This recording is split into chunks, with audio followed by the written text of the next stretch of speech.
Hi guys, and welcome to my channel. In today's video I have a 2013 Kia Forte in back of me. So we're going to be replacing the front brake pads. They're pretty low, so I have brake pads here, and I am going to show you a torque spec. So I do have a torque wrench. So if you want to do the job in that manner, make sure you have a torque wrench. I'm going to show you all the tools you're going to need, and it's going to be a simple little procedure. And I'm going to show you the part number. Let me get the box. So right back of me, this is the box. I'm going to be using Evolution brakes. So if you want to look up those, you can find those. And there's the part number. So that's the box. Inside the box, you're going to have 4 brake pads, 2 for the opposite side. And it's going to come with 4 of these hardware kit. We're going to put that on as well. Very simple procedure. And I am going to give you the torque spec. So let's get this camera onto the vehicle. Okay, so I'm going to show you the tools as we go along. We're going to need a 14mm to remove this bolt. But put the key in the ignition and you could turn. Okay, the customer took the key with them. I forgot. It's okay, he's coming back. But anyways, if you put the key in the ignition, you are able to turn this, okay? Then you have a better access to that bolt right there. So you're going to take number 14 socket with a 3/8 ratchet, and you're going to turn that bolt counterclockwise if you're looking right from the back, and the bolt comes right off. That's how simple it is. After that, you can take this caliper, pull it up. If you need to use a pry bar, you can use a pry bar, lift it up, and you can leave the caliper right there, okay? And you can slide it off because we are going to check greasing on this caliper. But let's take off the brake pads. Here's another brake pad. Okay, this is the brake pad I took off on the back end, okay? Let's pay attention to that. It has a brake wear indicator right there. So make sure the new pad, it has a brake wear indicator and it's on the bottom. Okay, so next step is very simple. Let's take this hardware kit, pop it open, and same thing with the top one. Just take it off very quickly and easily. Use a wire brush to clean the surface. This looks pretty good, but anyways, clean it up really good. Top and bottom, very simple. After that, you're gonna take your brake hardware kit here. You're gonna take this and you're gonna stick it in the center, okay? Make sure it does not hit the rotor.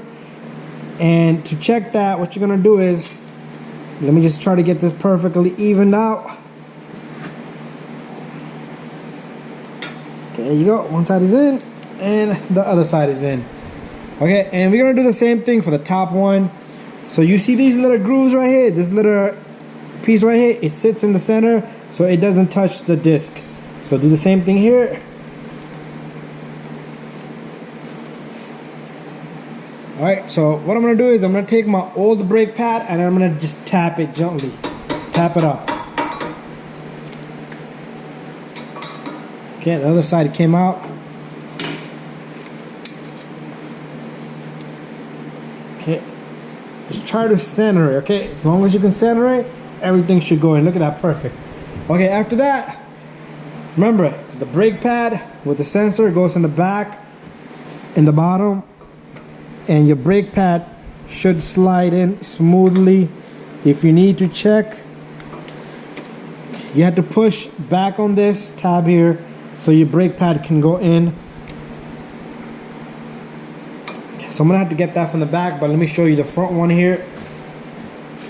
So you do this and you stick the brake pad in. Okay, was having a little bit of difficulty. So all I did was tap on the hardware kit. It wasn't in flush. So make sure it's in flush. So putting these brake pads in, they should go in nicely and easily and smoothly. Okay, like this. Watch this. Bam. You should not have to tap this in. If you need to tap this in, push this in really hard, file the surfaces here a little bit. And get that brake pad in there nice and smooth. Even the inside one. You see that? Nice and smooth. Okay, now what we're going to do is I'm going to lubricate the sliding pin here and one in the bottom, okay? So let me go get my greasing. Okay, so I do have grease here. This is silicone brake grease, really good stuff. Okay, if you want to make the best of your brakes, I would recommend I don't like to use too much of a grease because it makes a big mess. But if you buy good pads, it's really good. Like these pads, they're pretty good. You don't have to grease them. They don't make too much noise. But if you're having a problem that your brakes are making noise, put a little bit of greasing here. Put a little bit of greasing right where the pad sits on the hardware kit, on both sides, top and bottom, and on the back of these brake pads. But anyways, let me clean this one also. And what I'm going to do is I am going to take this silicone grease, which is always a mess. It's a really good grease here, synthetic. So put a little bit there, a little bit here. All right. And there you go. Should be good enough. And what we're going to do is slide this pin in. These pins are very important to slide, okay? Twist them around so the grease can get around, move around. But anyways, after all that, what we're going to do is we're going to take an old brake pad. Now it's time for us to compress the piston. So, to compress the piston, you put an old brake pad right there. And I am going to take, you are going to need a C-clamp or a compress tool, such as what I'm about to show right now. This little guy. So all you do is compress this piston back in and make sure you pump your brake pedal once you're done with your brake installation, because the piston needs to retract back. Other than that, if you start the car, put it to drive, you're not gonna have any brakes, okay? You don't want no accidents. Anyways, there you go with that. And here comes the sliding pin into this caliper bracket. Make sure your boot sits in perfectly, and you're gonna take this and put in your caliper. After that, you're gonna take this bolt. Oops, I dropped it. You're gonna take this bolt and we're gonna torque this. So I'm sure you wanna know the torque specs.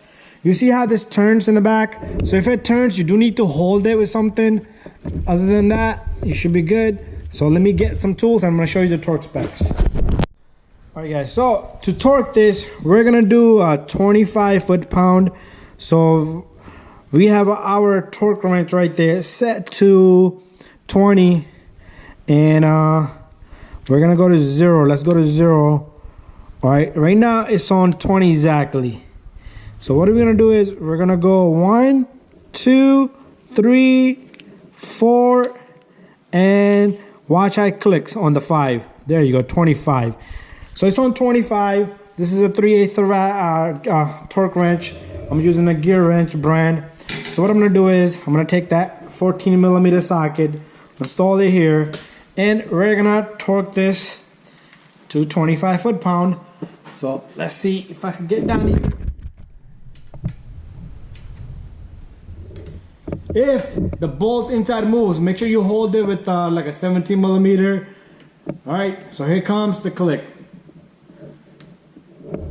There you go. That's 25 foot-pound right there. Double check it. You can triple check it. There you go. Thank you for watching, guys. Procedure is the same on the opposite side. Don't forget to use a torque wrench. I'm gonna be doing a lot of my videos. Clean up all your tools always. Again, pump the brake pedal. Procedure is the same on the opposite side. Thank you and subscribe.